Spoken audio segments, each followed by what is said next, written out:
भंडारा जिले के लाखांदूर तालुका के रोहणी गांव के उच्च शिक्षित युवाओं ने नौकरी छोड़कर एलोवेरा कोरफड की खेती शुरू कर सालाना लाखों का मुनाफा कमाया है। यह है लाखांदूर तालुका के खेमराज भूते, जो एक उच्च शिक्षित किसान हैं। उनके पास पुश्तैनी जमीन थी। पढ़ाई पूरी करने के बाद उन्होंने एक कंपनी में नौकरी की थी, लेकिन उनका सपना अपना खुद का व्यवसाय करने का था। इसलिए उन्होंने नौकरी छोड़कर गांव लौटकर खेती शुरू की। खेमराज भूते ने सबसे पहले एलोवेरा कोरफड की खेती शुरू की और तैयार फसल को दूसरी कंपनियों को बेचना शुरू किया। हालांकि इससे उन्हें अपेक्षित लाभ नहीं मिल रहा था। तब उन्होंने अपनी पत्नी के सहयोग से महिला बचत समूह के माध्यम से एक छोटी कंपनी शुरू की।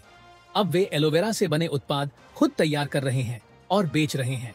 आज उनकी कंपनी का सालाना टर्नओवर करीब 22 लाख रुपये है, जिसमें से खर्च काटने के बाद लगभग 13 लाख रुपये का शुद्ध लाभ होता है। इतना ही नहीं, उन्होंने गांव की 30 महिलाओं को भी रोजगार का अवसर प्रदान किया है। नमस्कार, माझं नाव खेमराज भूते आहे आणि आम्ही इथं तुम्हाला जे सांगत आहोत आमच्या कंपनीविषयी सांगत आहोत। जे गृतिका ॲग्रोस्युटिकल म्हणून आमची एक कंपनी आहे, त्या कंपनी अंतर्गत आम्ही ते शेती निगडित एक उद्योग तयार केलेला आहे। त्याच्यामध्ये आपण कोरफडीची लागवड केलेली आहे। मूळतः हे कोरफडीची लागवड ही आम्ही 2017 पासून चालू केलेली आहे। 2017च्या अगोदर मी एक फार्मा कंपनीमध्ये कामाला होतो, सिप्ला फार्मास्युटिकल्स गोव्याला। पण मूळतः एक मानसिकता अशी होती की आपण नोकरी कुठपर्यंत करायची, ती मानसिकता आम्हाला खलत होती की नोकरी करून आपण जे एक आपल्याला एक नाव तयार करायचं आहे समाजामध्ये किंवा एक काम करायचं ते एक कुठंतरी खंत होती त्या गोष्टीची।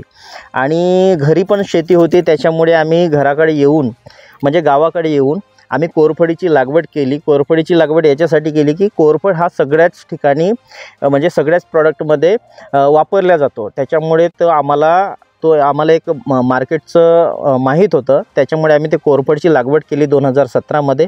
मग 18मध्ये त्याची विक्री व्यवस्थापन आपण चालू केली।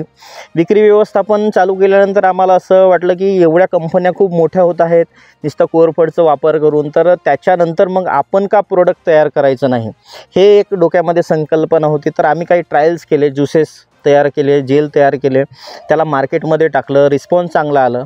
त्याच्यानंतर माझी मिसेस होती, तिने पण एक गटाच्या माध्यमातून खूप चांगल्या पद्धतीनं महिलांना जोडून त्याच्या माध्यमातून पण खूप चांगल्या पद्धतीनं सेल केलेलं आहे। मुंबईपर्यंत मुंबई, नाशिक, पुणे आणि आपला नागपूरपर्यंत त्यांच्या प्रदर्शनं होत असतात। लाखो लोकांपर्यंत आपलं हे प्रोडक्ट गेलेलं आहे आणि खूप चांगलं रिस्पॉन्स आलेला आहे। तर सुरुवातीला तर आम्ही फक्त कल्टिवेशनलाच आपण एक माध्यम पकडलं होतं, कच्चा माल देणं आणि घेणं अशा पद्धतीचं। सरासरी 45,000 ते 50,000 एवढा खर्च यायचा कल्टिवेशनच्या माध्यमातून, आणि जे विक्री आपण केलेली आहे ते 1.5 ते 2 लाखापर्यंत विक्री केलेली आहे। त्याच पैशाचा उपयोग करून मग आपण छोटीशी एक प्रोसेसिंग युनिट तयार केलेली आहे। तर आपण आताच्या कंडिशनमध्ये 17 ते 18 लाख रुपये आम्ही प्रोसेसिंग युनिटला इन्व्हेस्ट केलेलं आहे आणि आमचं जे वार्षिक टर्नओव्हर आहे अंदाजे ते 22 ते 23 लाखापर्यंत जातो। म्हणजे महिलांचं आणि आमचं म्हणजे बल्क सप्लाय वगैरे पकडून हे तेवढंच जातो, म्हणजे 22 ते 23 लाखापर्यंत जातो। आणि त्याच्यामधून खर्च आपण वजा केलं, समजा 12-13 लाख रुपये समजा आपण खर्च पकडलो, तर आपल्याला सरासरी वर्षाकाठी 10 ते 12 लाख रुपये आपल्या हातात मिळतात।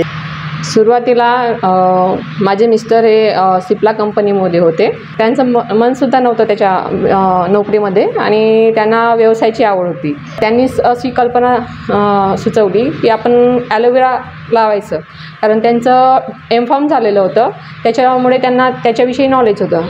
तर आम्ही दोघांनी सुरुवातीला कोरफडची लागवड केली। तर सुरुवातीला आम्ही पानं विकले, रोपं विकले। ते सेल व्हायला आम्हाला भरपूर म्हणजे मार्केट नव्हतं मिळत आम्हाला। तर सुरुवातीला आम्ही ज्यूस तयार केला, ॲलोवेराचं ज्यूस सेल करू लागलो। त्यांनीच आम्हाला सुचवलं की जर आपण या गटांच्या महिलांना रोजगार दिला आणि आपलं जे प्रोडक्शन आहे त्यामध्ये त्यांचा सहभाग घेऊन आपलं प्रोडक्शन वाढवलं आणि त्यांच्याच साथीने जे आता उमेद अभियानाचे ज्या एक्झिबिशन असतात, प्रदर्शन असतात, त्या प्रदर्शनांच्या मार्फत आपण सेलिंग करू शकतो. जसं पार्लर टू पार्लर व्हिजिट देऊन त्यांची ऑर्डर क्रिएट करणे, तसेच एक्झिबिशनमध्ये महिलांना नेऊन त्यांना आपल्या प्रोडक्शनचं सेलिंग करणे, ह्याचं काम आम्ही महिलांना दिलं. तसं आमच्याकडे आता 10 ते 15 महिला काम करतात. काही महिला मार्केटिंगमध्ये आहेत. 5 ते 6 महिला जे पार्लर टू पार्लर जाऊन ऑर्डर क्रिएट करतात. काही महिला आहेत 6 ते 7 महिला जे पॅकेजिंगचं काम, पानं आणणे, क्लिनिंग करणे, पॅकेजिंग करण्याचं काम करतात. आणि काही महिला ह्या एक्झिबिशनमध्ये असतात.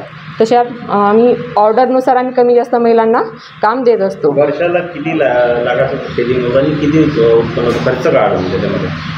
वर्षाला तसं एक्झिबिशनमध्ये सर्वात जास्त सेलिंग होते आमची. तर जर पूर्ण जर हे केलं तर 15 ते 16 लाख आमचं टर्नओव्हर असतं वर्षाचं.